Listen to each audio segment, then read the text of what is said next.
Mari kita berdoa. Segala hormat, puji dan syukur kami naikkan kepadamu Bapa di surga. Kami patut bersyukur dan berterima kasih di mana pada hari ini kami bisa memperingati atau merenungkan akan hari kematian-Mu Tuhan Yesus.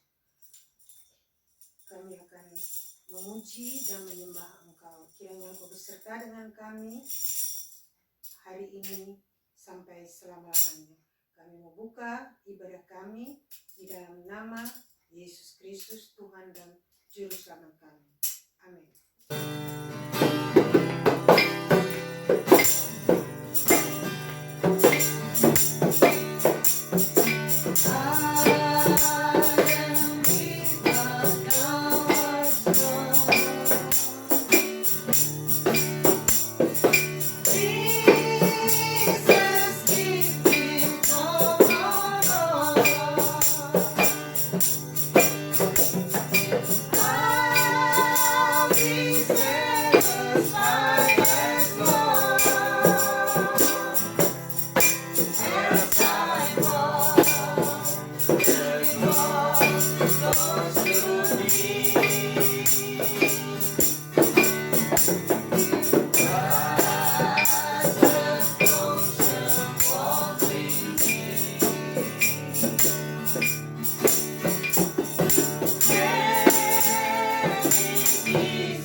Selamat siang umat Tuhan dimanapun berada.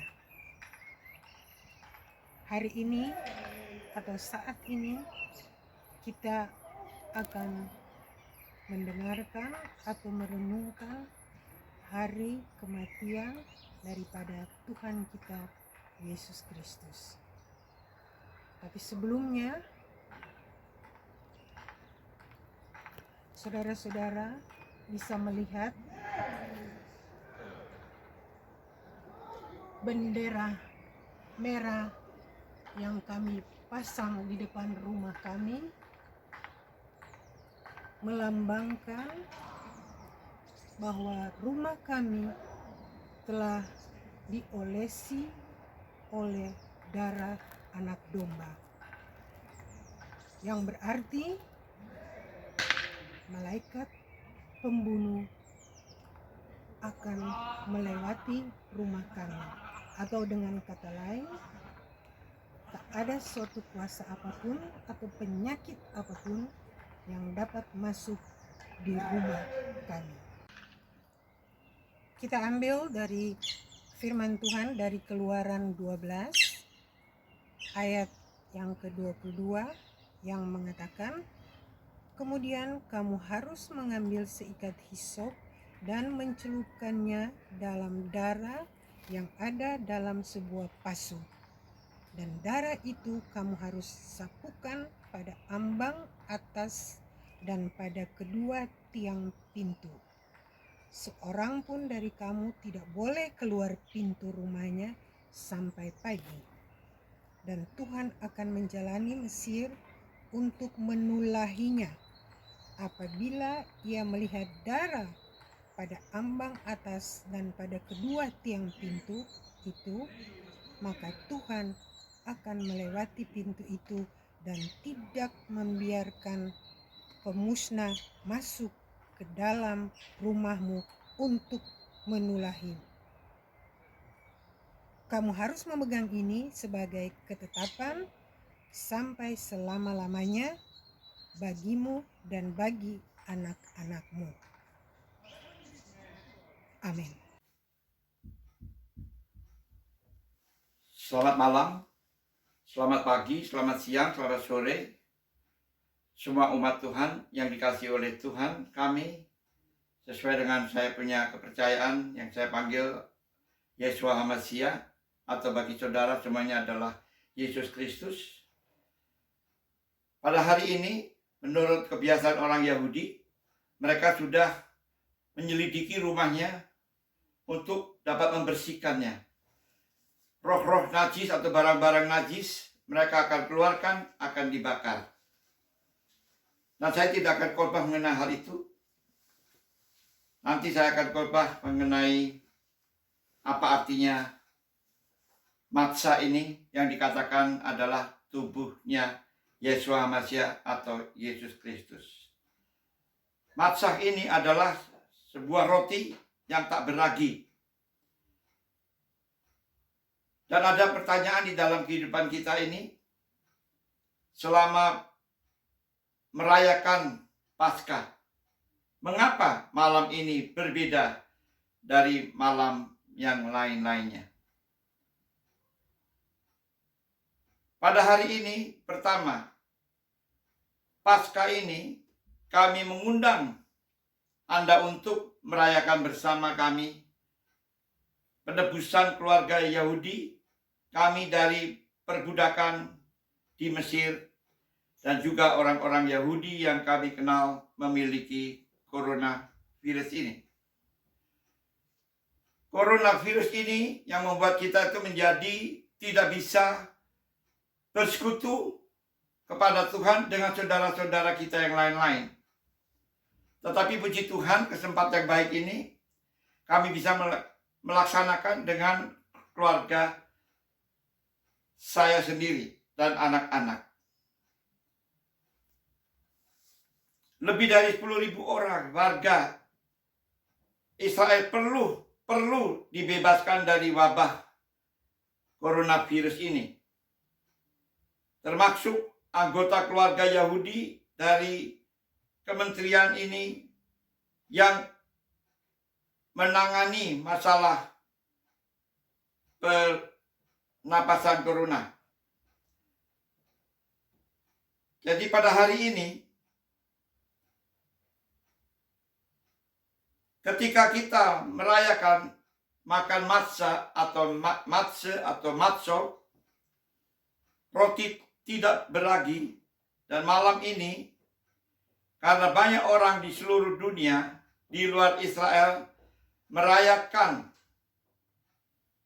Paskah malam kedua, menceritakan kembali kisah pembebasan Elohim di Mesir. Nah, mari kita berdoa untuk pembebasan pada tahun 2020 ini. Dan setiap rumah tangga orang Yahudi, mereka mempunyai sebuah buku yang dikatakan adalah buku Haggadah. Buku Haggadah ini mereka harus setiap tahun membacakannya untuk keluarganya. Ya, dapat dibaca Haggadah supaya mereka tetap mengingatkan bahwa Tuhan atau Elohim telah melepaskan mereka dari perbudakan. Seperti ada pun tertulis dalam kitab Ulangan pasal 6, sebagai orang tua harus menceritakan kepada anak-anaknya.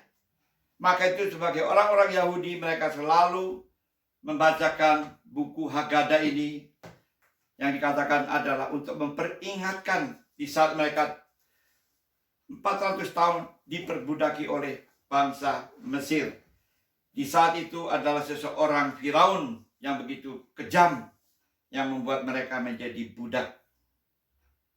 Puji Tuhan, pada malam hari ini kami di Belanda bisa berkumpul secara ibadah dengan keluarga, istri dan anak-anak dan cucu. Ini semuanya adalah anugerah dari Tuhan. Dan melalui semuanya ini,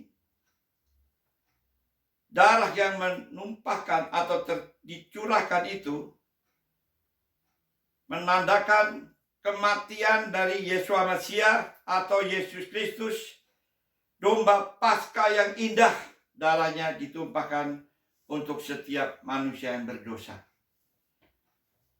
Dalam 1 Petrus pasal 1 ayat 19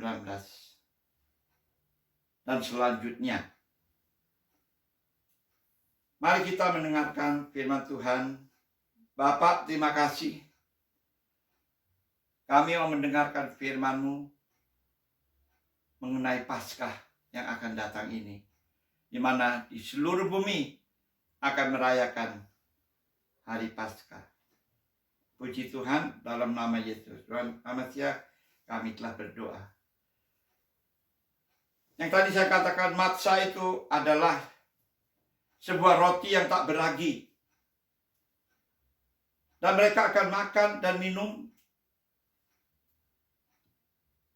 Minuman ini adalah sebuah anggur yang diperas, yang melambangkan adalah darahnya Yesua Mesias. Nah, mengapa selalu di bulan-bulan April ini? Jikalau di Belanda sini atau di Eropa atau di Amerika, kami mempunyai 4 musim. Bulan April ini adalah bulan semi. Amin, saudara. Jadi dengan arti lain, untuk merayakan Paskah ini adalah suatu hidup yang baru untuk kita semuanya, bagi mereka yang percaya kepada Dia. Haleluya. Maka itu dikatakan April ini adalah bulan Nisan, bulan pertama bagi orang Yahudi.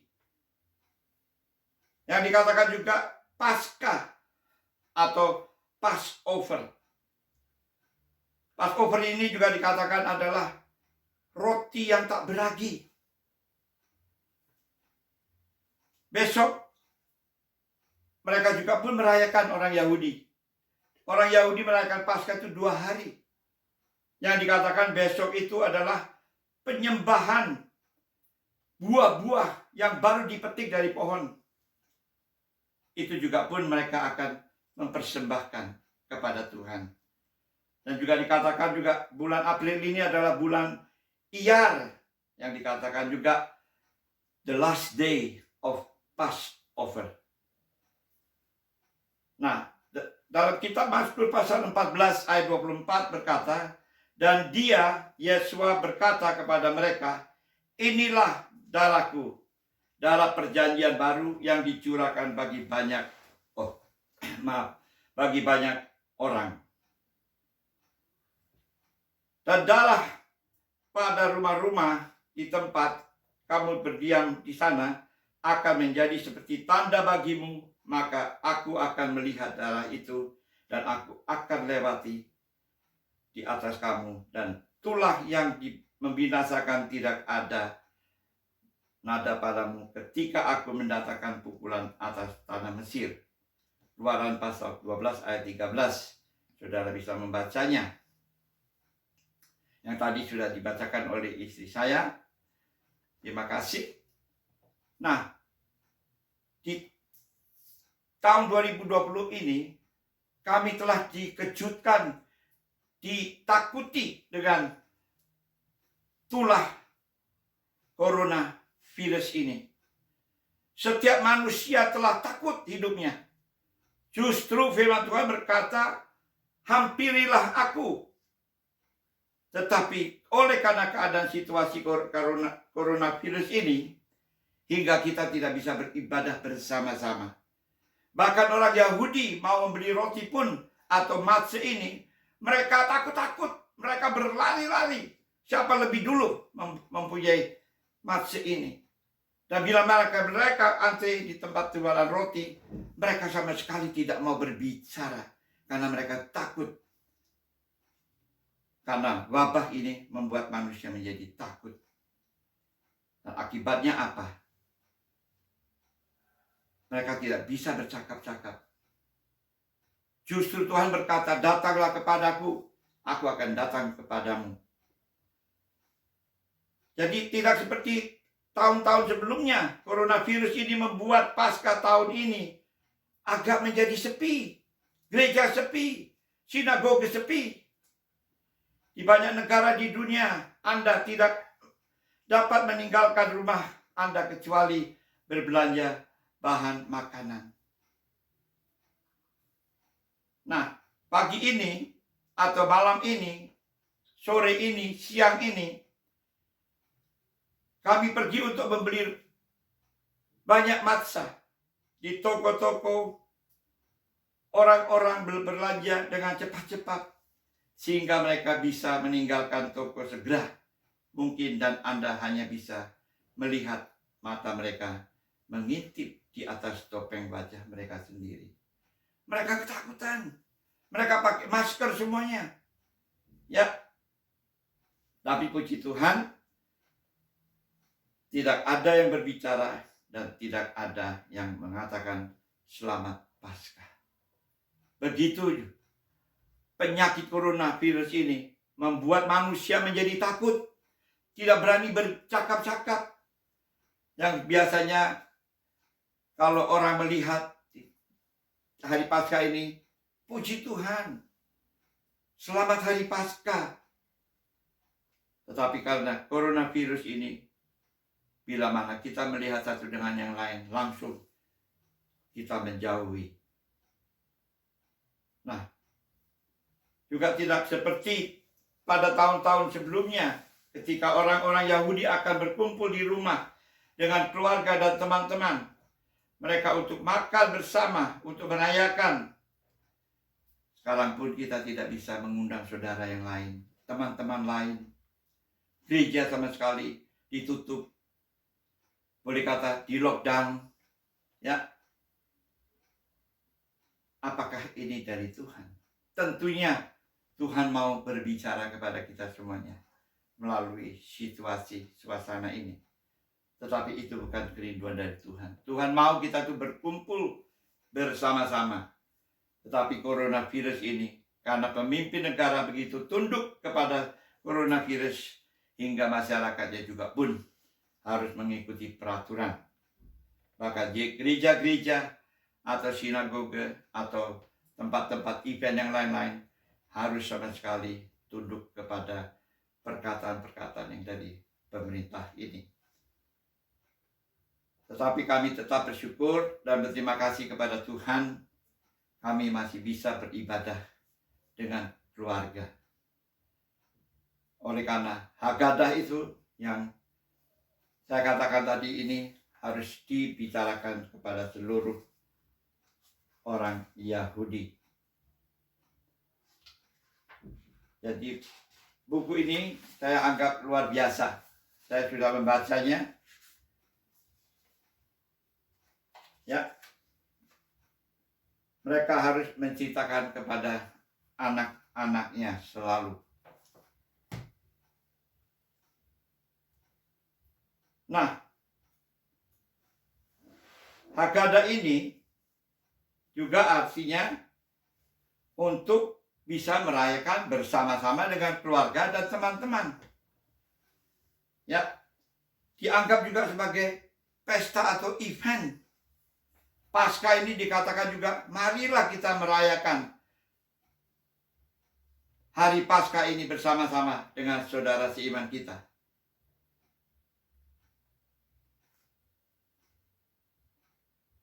Pada bulan pertama, yang tadi saya katakan bulan April itu, pada hari ke-14 bulan itu, di antara sore sampai petang, itulah Paskah bagi Yahweh atau Yesua atau Yesus Kristus.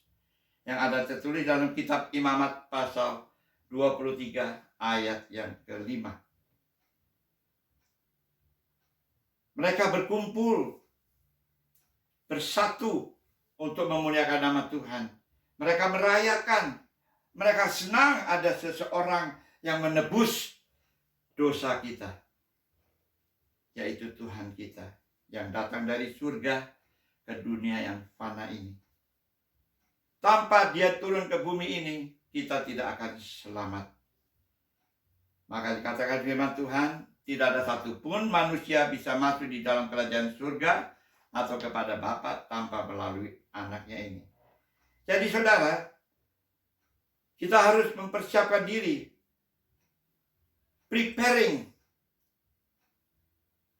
Persiapkanlah rumahmu ini untuk dapat diselamatkan oleh Tuhan. Yang merupakan juga simbol Tuhan datang ke bumi ini, saudara, adalah juga sesuai dengan perintah yang ditemukan di dalam Keluaran.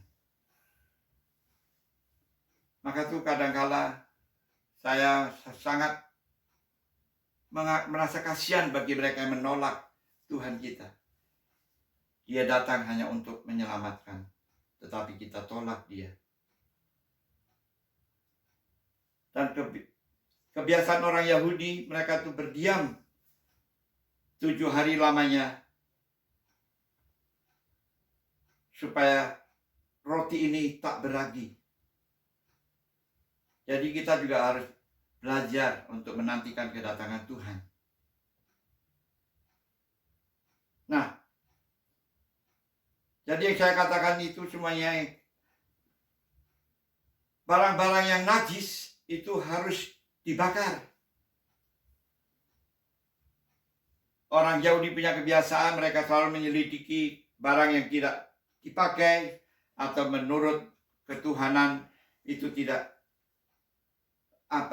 murni atau najis, harus dikeluarkan dari rumah dan harus dibakarnya. Jadi saudara, untuk itu semuanya pada hari ini atau pagi ini sebelum Paskah, semuanya yang dikatakan dengan bahasa Ibrani shamet, produk yang tak beragi, yang ditemukan selama pencarian tadi dari shamet, dan apapun yang tersisa dari saparan dibakar. Semuanya akan dibakar yang tidak menyenangkan hati Tuhan. Dan firman Tuhan juga berkata,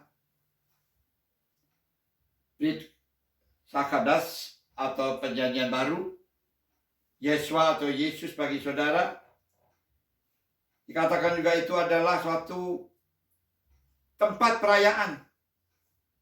Jadi wajiblah kita untuk merayakan, bersuka cita, memuliakan nama Tuhan. Dan di saat itu pun juga Yesus atau Yesua masuk di dalam sinagoge. Apa dia lakukan? Dia jungkir balikan semuanya. Para korupsi, para penukar uang, mereka yang membuat bisnis di dalam gereja. Di saat itu, zamannya Tuhan menjungkir balikan semuanya itu. Karena rumah Tuhan harus adalah rumah doa. Haleluya. Dan terima kasih untuk kesempatan yang indah ini. Saudara boleh baca di rumah dalam kitab Yohanes pasal 2 ayat 13 sampai 16. Paskah pertama, Yesua membersihkan bait sucinya. Jadi menurut orang Yahudi sekarang ini, hari Kamis malam adalah Paskah pertama. Jadi mereka telah membersihkan rumahnya dan semuanya ya harus dibakar yang bukan dari Tuhan.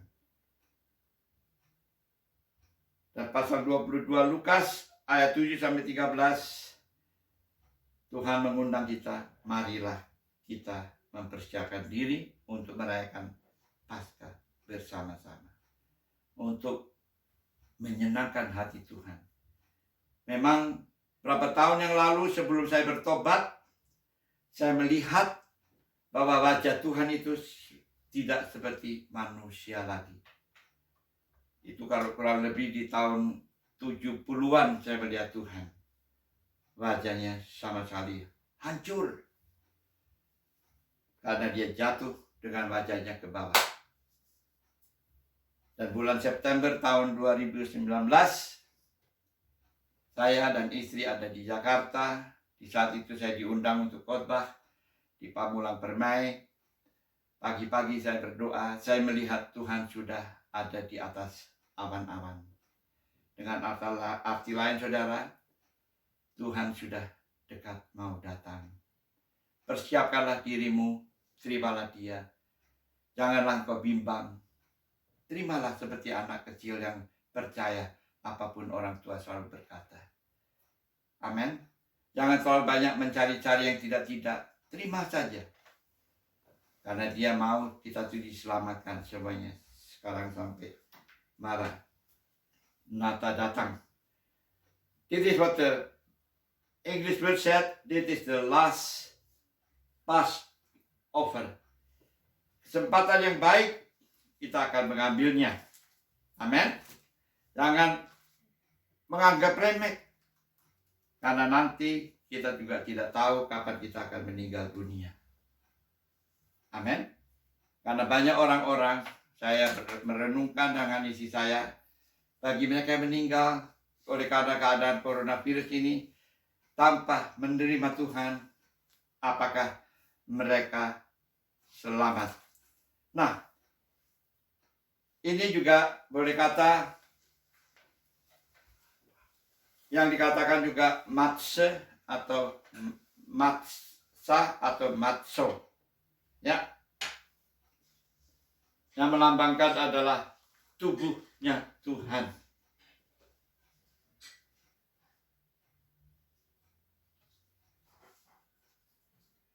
Jadi malam hari ini ketika keluarga-keluarga Yahudi mengamati perjamuan Paskah ini atau secara perayaan tradisional menceritakan kembali kisah keluaran dan Paskah pertama, mereka akan kehilangan makna yang lebih dalam dan tersembunyi yang menunjuk pada penebusan rohani melalui Yesua.